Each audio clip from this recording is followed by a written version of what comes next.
They say Rome wasn't built in a day, but its fall? That took centuries. Most of us are told it was the barbarians. That savage tribe stormed the gates, burned the city, and the empire collapsed overnight. But history rarely tells the whole story, because the truth is, Rome was already crumbling, long before the first sword was drawn.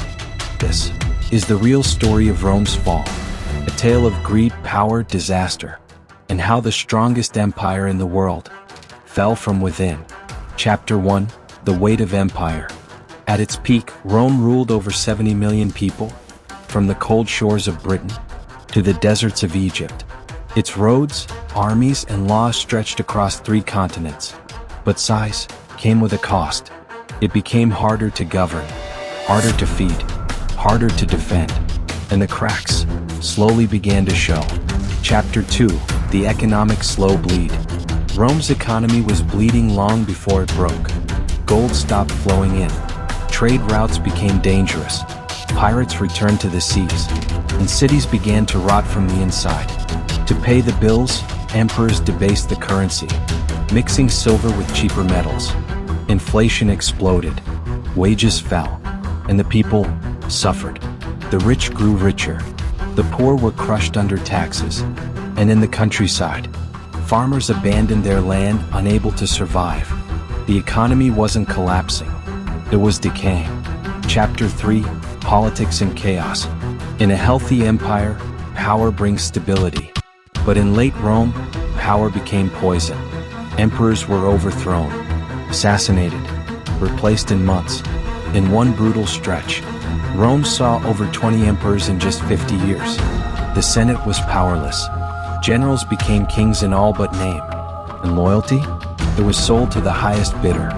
What once was a republic had become a chessboard of ambition and betrayal. Chapter 4: Nature's Revenge. Then, the earth itself turned against Rome. The climate began to shift. Harvests failed.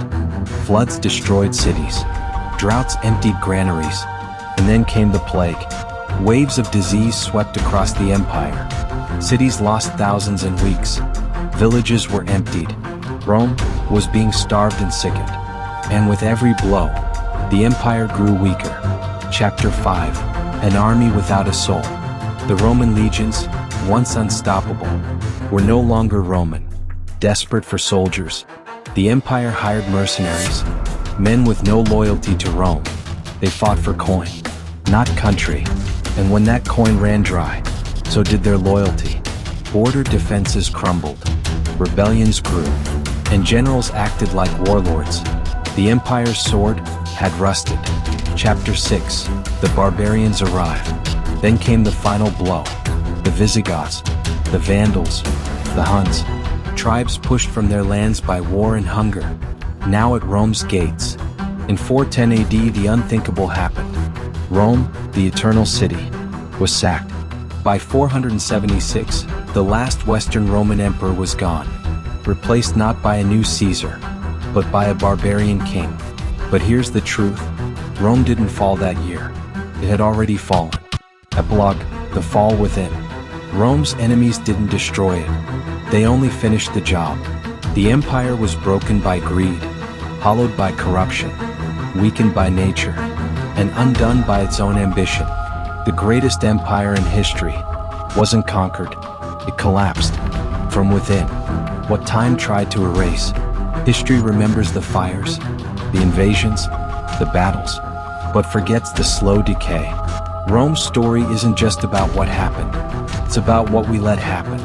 Because sometimes, what brings down an empire is not the enemy outside the gates, but the silence inside the walls.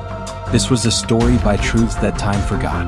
If you want more stories buried beneath the ruins of history, subscribe, like, and join us as we uncover what time tried to erase.